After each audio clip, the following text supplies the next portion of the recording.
Y si te dijera que la peor tormenta que jamás ha azotado Estados Unidos empezó con un suspiro de aire caliente que nadie vio venir, ese detalle, tan insignificante al principio, fue el primer latido de la tormenta más terrorífica jamás registrada en territorio estadounidense. Durante las primeras 12 horas, los satélites apenas detectaron una depresión irregular, algo que los meteorólogos describieron como inestable, pero sin potencial real. Sin embargo, a 600 kilómetros de la costa este, ocurrió el fenómeno que cambiaría radicalmente su destino. Una corriente de aire frío descendió desde Groenlandia y chocó con una masa oceánica excepcionalmente cálida, 2.1 grados por encima de la media, el mayor registro en esa zona desde 1880. Ese contraste energético, que algunos científicos llamaron después la chispa perfecta, transformó un sistema débil en un monstruo atmosférico. En menos de 6 horas, la presión barométrica cayó tan rápido que los instrumentos tuvieron que reajustarse automáticamente. Se registró una caída de 54 milibares en solo 24 horas, más del doble de lo necesario para lo que se conoce como bombogénesis. Y ese fue el primer aviso. Esta tormenta no iba a comportarse como nada que Estados Unidos hubiera visto antes. Lo más inquietante fue la velocidad de su crecimiento. Las bandas exteriores comenzaron a estirarse hasta alcanzar los 1.600 kilómetros de diámetro, un tamaño tan grande que, desde el espacio, cubría prácticamente la mitad de la costa este del país. Algunos pilotos reportaron turbulencias tan violentas a 1.2000 metros de altura que sus altímetros fluctuaron como si sobrevolaran una cadena montañosa invisible. Entonces apareció el primer signo de terror meteorológico, un núcleo interno que rotaba a una velocidad tan extrema que generaba microtornados en su interior. Eventos que normalmente ocurren de forma aislada estaban naciendo dentro de la propia tormenta, como si ésta tuviera un ecosistema destructivo propio. Y mientras todo esto sucedía, Estados Unidos seguía sin saberlo. Porque esta tormenta, en su primera fase, creció lejos de la vista, lejos del radar cotidiano, y con una energía tan concentrada que, según los cálculos posteriores, fue capaz de liberar más potencia que todas las plantas eléctricas del país funcionando al mismo tiempo. Todo estaba ya en marcha. Un monstruo jamás visto había nacido, y hacia Estados Unidos avanzaba sin frenar. ¿Cómo puede un país entero estar viviendo con normalidad y mientras a miles de kilómetros se está formando la tormenta más poderosa jamás registrada en su historia? Ese es el detalle que más sorprende a los científicos. Nadie escuchó el primer rugido. El sistema nació como una simple perturbación térmica. Sí, pero con un dato que escaló todo. El Atlántico Occidental estaba 2.1 más caliente de lo habitual, suficiente para liberar una energía equivalente a 240 bombas atómicas de Hiroshima cada hora. Ese exceso de calor oceánico fue el combustible que encendió la máquina perfecta del desastre. A la vez, desde el norte descendió un corredor de aire polar extremadamente denso, uno de los más intensos registrados desde 1950. Cuando ambas masas chocaron, los sensores meteorológicos mostraron algo inusual. Una caída de presión de 54 milibares en 24 horas, el doble del umbral para considerar una bombogénesis explosiva. Para que te hagas una idea, los huracanes más destructivos de Estados Unidos suelen caer entre 20 y 30 milibares. Este los duplicó sin esfuerzo. Pero lo más inquietante fue su crecimiento lateral. En menos de un día alcanzó un diámetro de 1.600 kilómetros, el tamaño de todo el estado de Texas multiplicado por 2. Los satélites NOAA enviaron imágenes tan extensas que, por primera vez, los meteorólogos tuvieron que dividir la tormenta en cuadrantes para poder analizarla. Nunca una tormenta en la costa este había obligado a cambiar un protocolo de observación. Y dentro del sistema nació algo aún más raro: microvórtices internos. Pequeños tornados generados por diferencias extremas de temperatura dentro de la propia tormenta. Esto apenas se ha documentado en un puñado de ciclones en la historia. Los pilotos de reconocimiento que se acercaron reportaron turbulencias tan fuertes que se activaron las alarmas de pérdida de control, algo que no suele ocurrir ni en huracanes de categoría 5. Mientras tanto, la energía total del sistema seguía aumentando. Los cálculos posteriores estiman que, en su fase inicial, liberaba la misma potencia que todas las centrales eléctricas de Estados Unidos combinadas. Una cifra tan absurda que NASA la catalogó como una anomalía atmosférica sin precedentes. Así nació la peor tormenta jamás vista en los Estados Unidos, en completo silencio, acumulando una energía que, Si hubiera explotado sobre el país en ese mismo momento, podría haber dejado a 100 millones de personas sin electricidad en cuestión de horas. Y esto solo acababa de empezar. La trayectoria de esta tormenta fue tan extraña que, durante las primeras horas, los modelos meteorológicos no sabían qué hacer con ella. Las simulaciones cambiaban cada 15 minutos, algo que solo ocurre cuando la atmósfera está completamente fuera de patrón. Lo primero que desconcertó a los expertos fue su gira inicial. En lugar de desplazarse hacia el noreste, como hacen la mayoría de las tormentas formadas frente a la costa este, este monstruo giró en seco hacia el oeste, directo hacia Estados Unidos, como si algo la estuviera empujando desde el Atlántico. Ese movimiento desafió décadas de estudios, porque para que una tormenta tan grande se desviara así, tenía que haber una fuerza colosal actuando en la zona. Y la había. A 1,2000 metros de altura, la corriente en chorro pareció completamente partida, formando un corredor vacío justo donde el sistema comenzó a intensificarse. Era un fenómeno rarísimo, documentado menos de 10 veces en los últimos 70 años. Esa brecha dejó la puerta abierta para que la tormenta se moviera a contracorriente, sin resistencia atmosférica. Mientras avanzaba, los satélites comenzaron a detectar algo aún más inquietante. La velocidad del desplazamiento aumentaba en lugar de disminuir. Pasó de 12 a 32 nudos en menos de 8 horas, casi triplicando la velocidad típica de un ciclón extratropical. Esto provocó que la pared de nubes comenzara a apilarse, creando un efecto de cúpula visible desde el espacio. La NASA lo comparó con un remolino extendido sobre un continente entero. Lo más sorprendente y peligroso fue su expansión.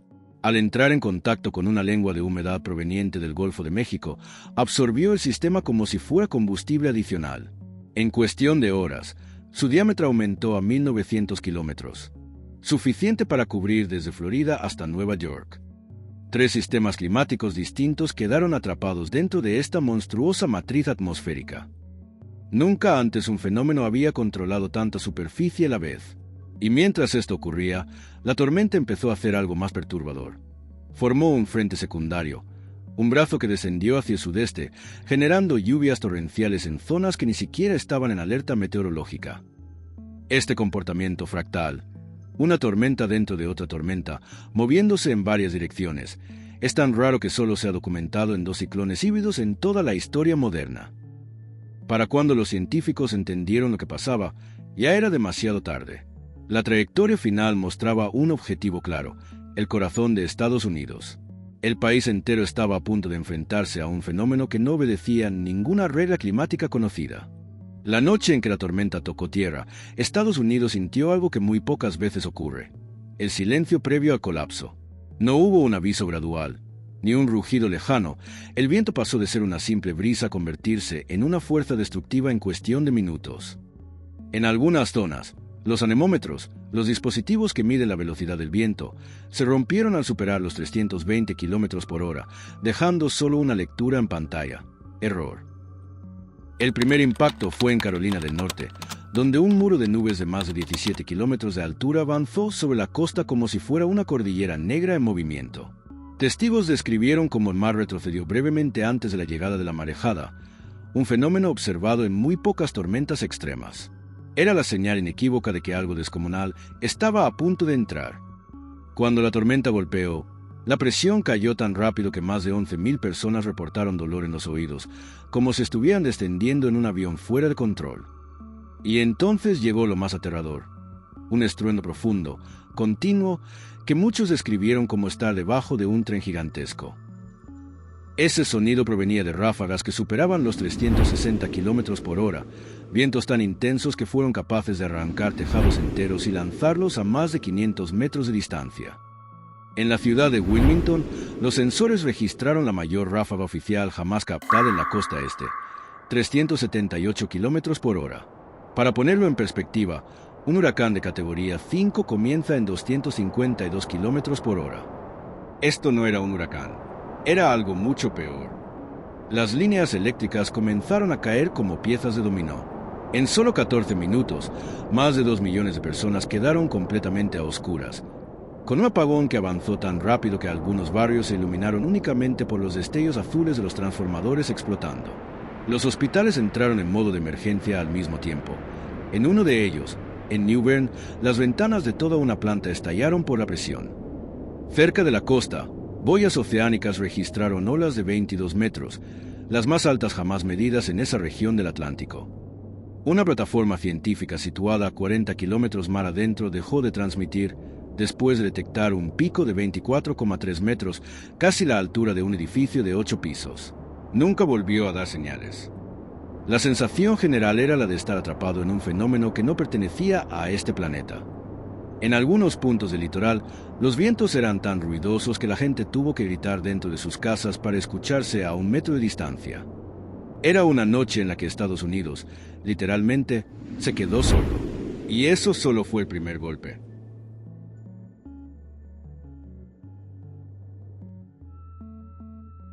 La verdadera pesadilla llegaría con el agua. Entonces llegó la parte más devastadora, la muralla de agua.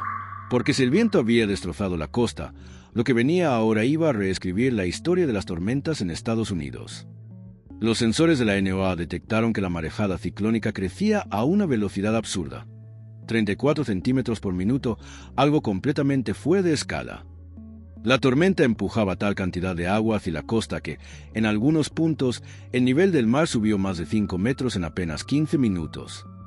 Esto no era una simple inundación, era una avalancha líquida imposible de detener. La pared de agua alcanzó su máximo en el río Cape Fear. Allí, el nivel se disparó hasta 9,1 metros, rompiendo el récord histórico del país. Para que te hagas una idea, es la altura de un semáforo de autovía apilado sobre otro. En solo instantes, barrios enteros desaparecieron bajo una mezcla brutal de agua salada, barro y restos de edificios arrancados por el viento.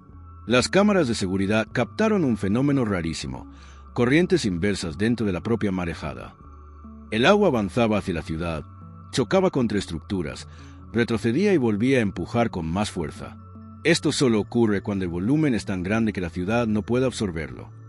Algunos meteorólogos dijeron después que era como ver un océano intentando entrar por la fuerza. Los barcos del puerto de Morea City se soltaron de sus amarres como si fueran juguetes. Uno de ellos, un arrastrero de 34 metros, fue encontrado horas más tarde a casi 2 kilómetros tierra adentro, incrustado en el tejado de una nave industrial. Las marejadas interiores fueron tan violentas que en algunos puntos el agua avanzó hasta 11 kilómetros hacia el interior del estado, algo nunca visto. Pero lo más impactante fue lo que ocurrió con los ríos. La tormenta los empujó en sentido contrario, literalmente invirtiendo su caudal. En el Neuse River, medidores registraron un retroceso de 4 kilómetros río arriba. Esta inversión generó una fuerza tan enorme que destruyó varios puentes sin necesidad de que chocara ningún objeto. Solo la presión del agua los arrancó de sus pilares. En menos de una hora, la marejada había convertido varias ciudades en islas. Helicópteros de rescate tuvieron que elevarse más de lo normal debido a la turbulencia generada por la mezcla de vientos descendentes y vapor que emergía del agua caliente del Atlántico. Esos vórtices verticales fueron tan violentos que uno de los helicópteros recibió daños estructurales mientras intentaba rescatar a una familia atrapada en un ático. Lo más escalofriante es que, para ese momento, la tormenta todavía estaba ganando fuerza. El viento había arrasado, el agua había invadido, y ahora, lo que venía, iba a detener por completo la infraestructura del país. La destrucción industrial comenzó incluso antes de que el ojo de la tormenta cruzara completamente la costa. Lo primero que cayó fue la red eléctrica, no por el impacto directo del viento, sino por un fenómeno aún más extraño, la vibración armónica. Las ráfagas superiores a 300 kilómetros por hora hicieron oscilar simultáneamente cientos de torres de alta tensión, provocando que varias se desplomaran al mismo tiempo, como si la tormenta hubiera encontrado la frecuencia exacta para quebrarlas. En solo 40 minutos, más de 6,2 millones de personas estaban ya sin electricidad. El siguiente golpe fue a la industria energética del Atlántico. Varias refinerías de Carolina y Virginia comenzaron a cerrar automáticamente al detectar presiones anómalas en sus sistemas. Pero lo más preocupante ocurrió mar adentro. Plataformas petrolíferas enteras registraron inclinaciones de hasta 12 grados, un valor peligrosísimo para estas estructuras.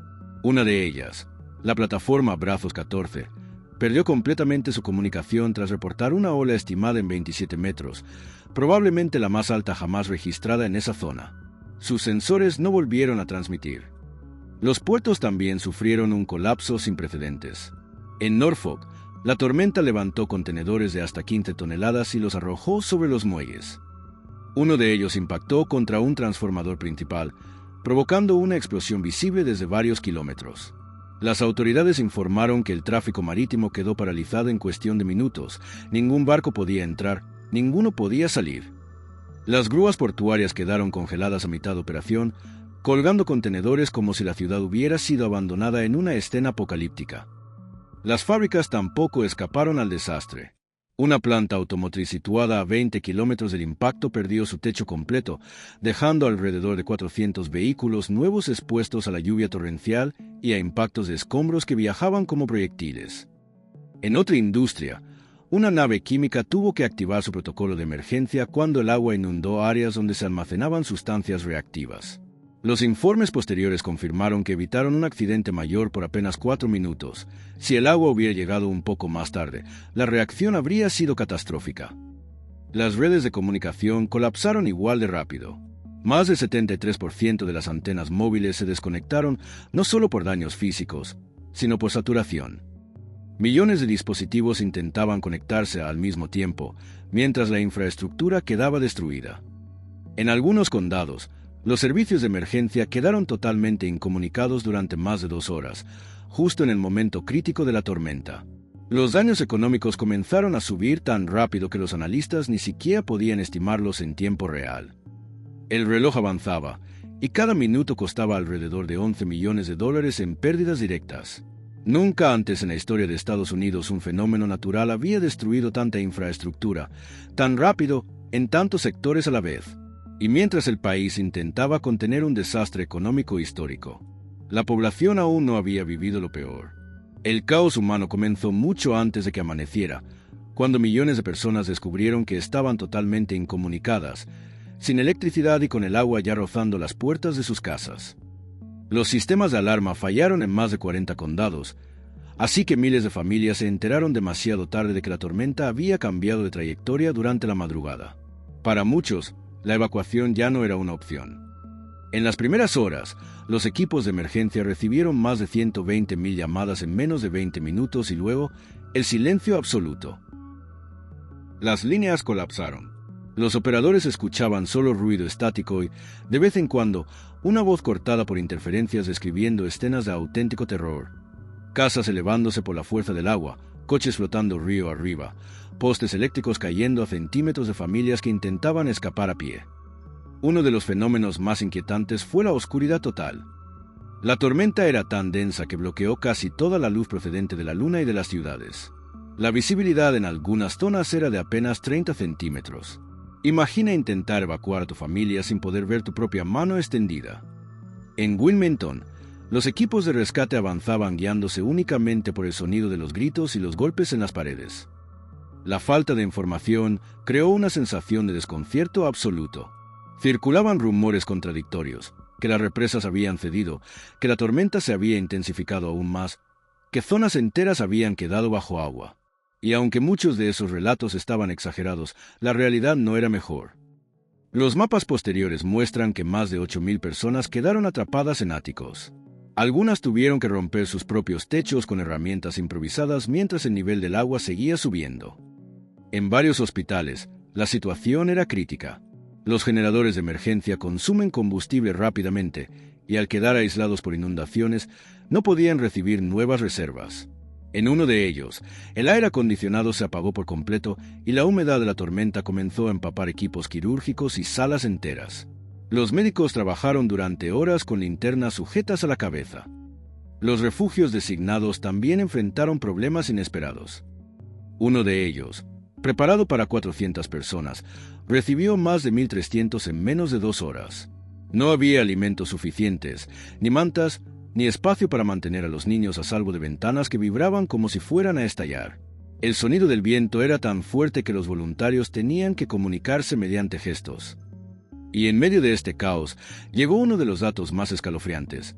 Algunas zonas rurales quedaron completamente aisladas.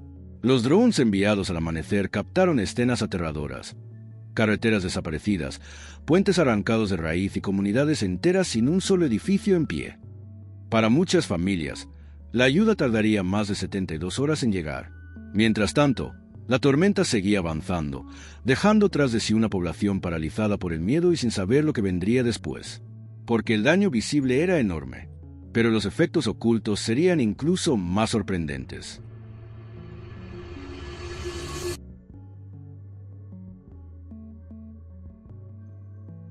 Los efectos invisibles de la tormenta fueron, para muchos científicos, lo más desconcertante de todo. Porque cuando parecía que el desastre ya había mostrado su peor cara, comenzaron a surgir cambios silenciosos, alteraciones que no se esperaban ni en el peor de los modelos climáticos. Lo primero que llamó la atención fueron los animales marinos. En los días posteriores, pescadores de Carolina del Sur reportaron algo inaudito. Bancos enteros de peces migratorios que normalmente pasan a más de 50 kilómetros de la costa aparecieron nadando a pocos metros de las playas, completamente desorientados. La tormenta había alterado las corrientes de tal forma que creó un río oceánico artificial, desviando rutas migratorias que se mantenían estables desde hacía siglos. También se detectaron cambios drásticos en el fondo marino. Equipos del Servicio Geológico de Estados Unidos encontraron que la marejada había desplazado más de 42 millones de toneladas de sedimentos, suficiente para modificar la forma de varias bahías.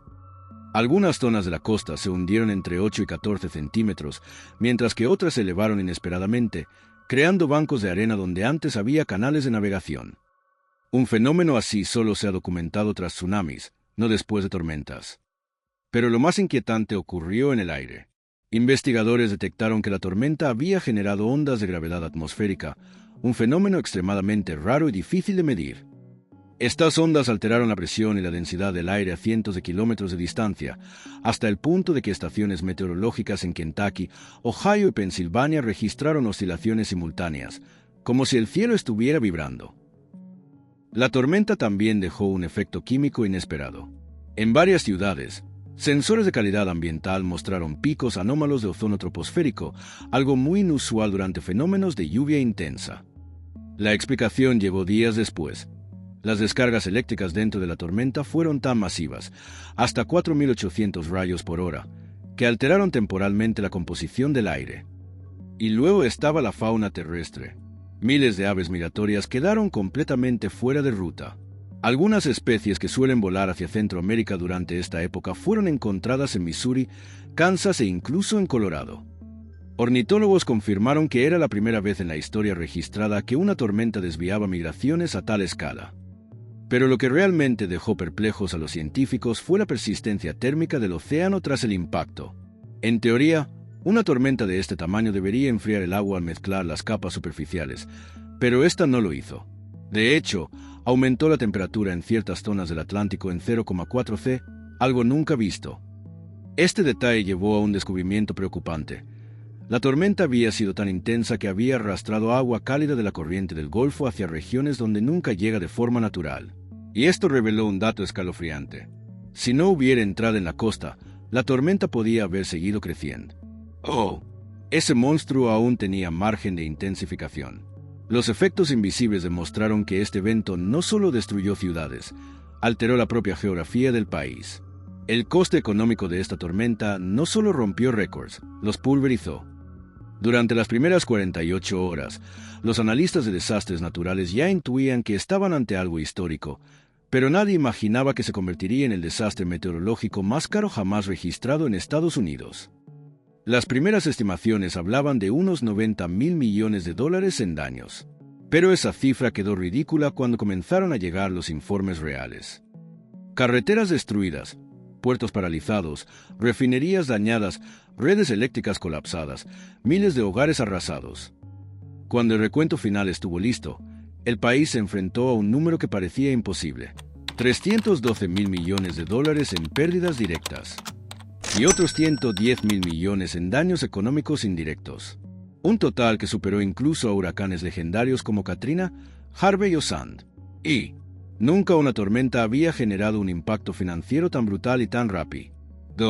Las aseguradoras entraron en pánico. En solo 3 días recibieron más de 3,2 millones de reclamaciones, desde casas destruidas hasta barcos hundidos y negocios completamente desaparecidos. Varias compañías pidieron apoyo al gobierno federal para evitar la quiebra, ya que los pagos superaban cualquier reserva imaginable. Una de las aseguradoras más grandes del país afirmó que esa sola tormenta consumió el equivalente a 4 años enteros de beneficios. Los daños en la infraestructura energética también tuvieron efectos devastadores. La paralización temporal de varias refinerías provocó un aumento del precio del combustible del 18% en una sola semana, el mayor salto desde la Guerra del Golfo. Sectores como el transporte y la agricultura sintieron inmediatamente el golpe, generando pérdidas adicionales en estados que ni siquiera habían sido afectados por la tormenta. El comercio marítimo quedó completamente detenido. Cada día de cierre suponía una pérdida estimada de $1.400 millones, especialmente en puertos como Charleston y Norfolk, fundamentales para el tráfico de contenedores en la costa este. Algunos barcos tuvieron que desviar sus rutas hacia Nueva York o incluso hacia Canadá, retrasando cadenas de suministro enteras. A nivel local, las cifras eran aún más impactantes. Ciudades pequeñas perdieron más del 60% de sus negocios. Muchos nunca volverían a abrir. Las reparaciones de la red eléctrica costaron $47.000 millones, mientras que reconstruir carreteras y puentes superó los $22.000 millones. Los expertos compararon la magnitud económica de esta tormenta con la de una guerra, y no exageraban. Los documentos federales incluyeron un término que pocas veces se usa: daño estructural prolongado, que significa que la región no podrá recuperar su actividad económica normal hasta dentro de 10 o 15 años. Y aún así, el dinero solo contaba una parte de la historia, porque para entender por qué esta tormenta fue tan devastadora, había que estudiar cómo se originó un monstruo de este tamaño.